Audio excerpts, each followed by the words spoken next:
Hello Mystical family, it's Amanda here from Mystical Dragon, bringing you another spell, a spell for optimism this month.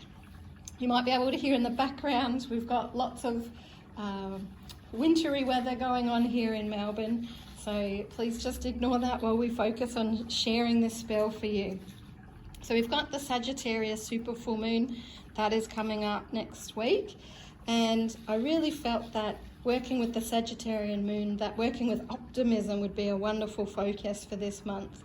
Either strengthening our optimism and helping ourselves to feel more uplifted, or aiding our ability to stay optimistic about the future and, you know, kind of keeping ourselves a little bit upbeat about what's going on, or despite whatever's going on in your life. Now, all the bits and pieces that you need come out in our full moon box that we do. So June's full moon box has got your Sunstone crystal, your Lepidalite crystal, your Clear Quartz point, your orange oil, your crystal cage. We need a tea light candle. We're using Silver Birch is the herb that we're using with this spell. You'll also get some incense to be able to burn in the background. It's always nice to have some incense that you really like the smell of. So test that one out, burn a stick before you do your spell. Make sure you really like it and are happy with it. Or you might burn a different incense that you really love and you find uplifting. You'll also need to get yourself a jar, one that preferably has a lid. I like to use old Moccona coffee jars, but you can use whatever kind of jar you like, but make sure it has a lid. So we're going to charge up some moon water, and that will be on the night before we actually do the spell. So what's most ideal really is to do your charging up the night before the full moon, and then on the night of the full moon you can do the spell itself, and we'll be using some of that full moon or the moon water. You'll also need a couple of bowls, one that you can put your herbs in to charge it, and one that you can put some water in to be able to use it as well. So our first step is that we want to charge up our Sunstone crystal with our intent of optimism and being able to stay upbeat and optimistic about the future. And that's really easily done just between two hands. Take a couple of minutes thinking about it, feeling what that looks like, etc. before we get started. Then put some water in your jar and seal the top. Now this could be tap water, bottled water, filtered water, whatever you feel comfortable to use or have on hand, and seal the top.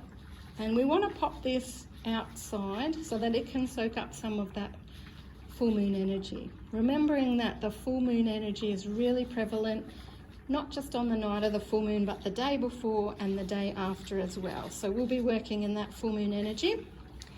If you need to, you could charge this up on the night of the full moon itself and then do the spell the day after the full moon. So either or works fine. So find a nice place for this outside, and when you've found a good place, it might even be on a windowsill.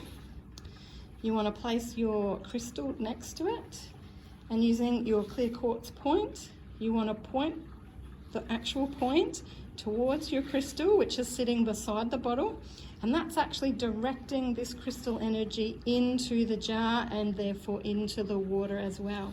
So this bottle will be charging up not just with the moon energy, but also with the crystal energy as well.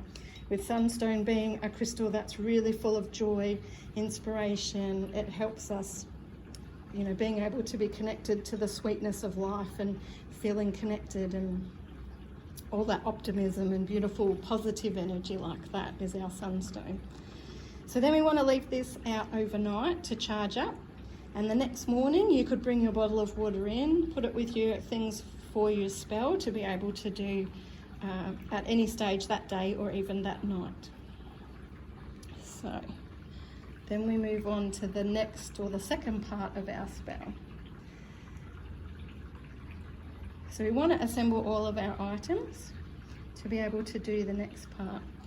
And you want to pour some of your moon water that you've charged up into a bowl, any kind of bowl. I've already put mine in. And with your Lepidalite crystal, we want to give it a little bath in the moon water, because that's also going to help to charge up our Lepidalite as well. And once you've given it a nice little bath, we have some words to say. May this crystal hold the purest vibrations of upliftment, optimism and love. Blessed be.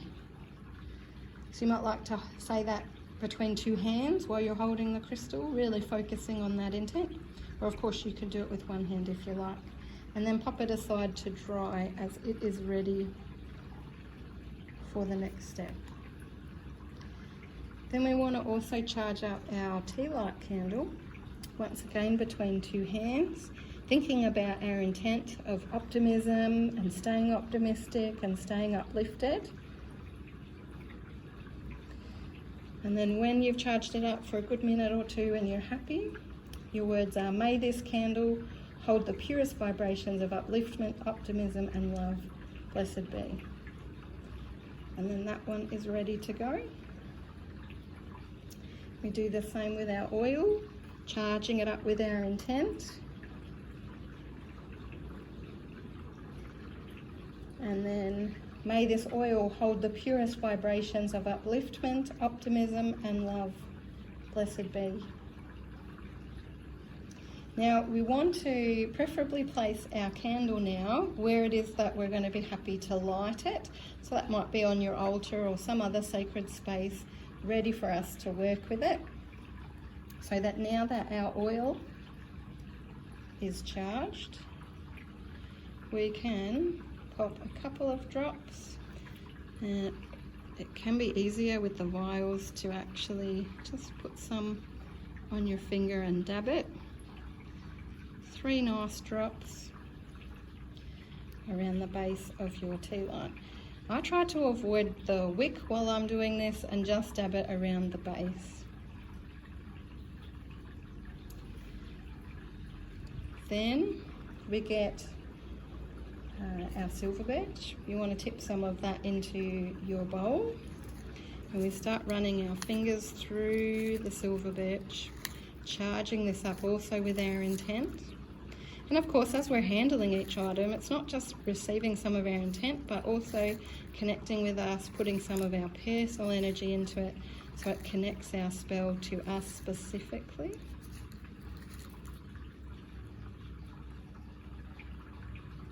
And then may this herb hold the purest vibrations of upliftment, optimism and love. Blessed be. And then we sprinkle some of our herb around the top of your candle.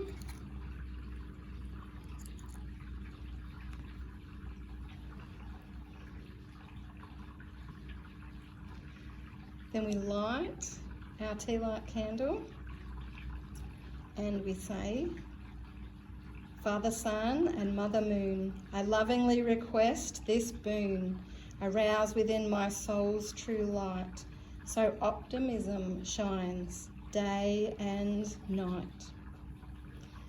And then your Lepidalite crystal that we have bathed,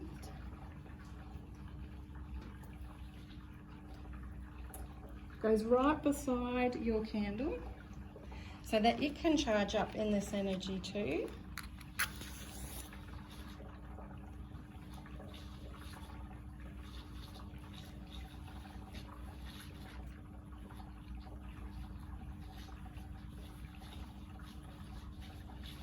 And we leave the tea light candle to burn all the way out. So as I said, these ones will be around the 4-hour mark. If you wanted to, you could set it up in a tea light holder to make sure you're happy that it's feeling extra safe, and just have your Lepidalite bumped up against a tea light holder if you wanted to. I mean, if you've got animals or kids that are moving around, that could be a really good idea as well. So then leave that to charge up. So that will take a couple of hours to charge up. While that's going on, you might want to perhaps use some of your moon water to sip on. You could add something like some lemon and mint into it to make it taste really extra fresh and revitalizing, and sip on some moon water. You could add some of your moon water into a bath. You could take a bath, perhaps adding some of your beautiful orange oil into the bath, because orange is very uplifting scent as well. You could add a little bit of your moon water to that. You could even boil your moon water up and make a tea to be able to drink it that way. So it can be just nice to utilize the rest of your moon water while your candle is burning down. Then once your candle has finished burning all the way down, it will have charged up your lepidolite crystal. And we have a crystal cage here so that you can pop it in to be able to wear that crystal very easily. So to use the crystal cages, they're very easy to use. You just pull them apart and slide your tumbled crystal inside. And then you can just pop it on any chain or cord that you might have to be able to wear it. Alternatively, if you don't want to wear it in the cage, you could of course carry it in your pocket, and you could of course also utilize your Sunstone as well and carry that at the same time, because these guys will both be charged up with this positive energy. Lepidalite also bringing its own properties of inner peace and harmonizing, bringing, you know, beautiful harmony, helping to clear the mind. So if you're finding that there's fears and worries about the future, Lepidalite will help to just kind of bring you a little bit more grounding, a little bit more peace of mind, helping to clear some of those fears on top of that optimism that we've charged through the spell as well. So I hope that you have enjoyed this spell. Oh, and of course with your incense, I always just like to burn your incense in the background. So the night that you actually do your spell, light up your stick of incense before you start. So you've got that beautiful atmosphere, and I tend to light a few extra candles and things like that because it just helps to put you in that magical me space, to help you be in that great mindset where you're really focused on what you're doing, and the kind of the rest of the world can melt away while you are doing that. So that's a good idea and a good option to do. But obviously it is an option. If you don't like incense, you don't have to do that aspect of it if you don't want to. So I really do wish you all the best with your spell, remembering that we don't have to be in a positive state of mind 24/7, and even if we're following our spiritual path, it doesn't mean that we're going to be in a positive state of mind 24/7. But doing something like this spell just helps us to be able to hopefully melt away some of those fears and worries and doubts that we might have going on, and just to help keep us, you know, looking to the future with more positive set of thoughts, set of goals, set of dreams, keeping some of those more negative thoughts a bit quieter, especially if you're really struggling with them, and helping you to think about some of the things you could be grateful for and that you could be focused on instead of some of those fears, worries and doubts. If you've enjoyed our spell and are enjoying the spells we've been sharing, please do like this video and subscribe to our channel. We are working really hard to bring regular videos to you, a combination of spells and oracle card reviews and spiritual kind of chats. So we would love for you to follow along with us and hope to see you again in the future.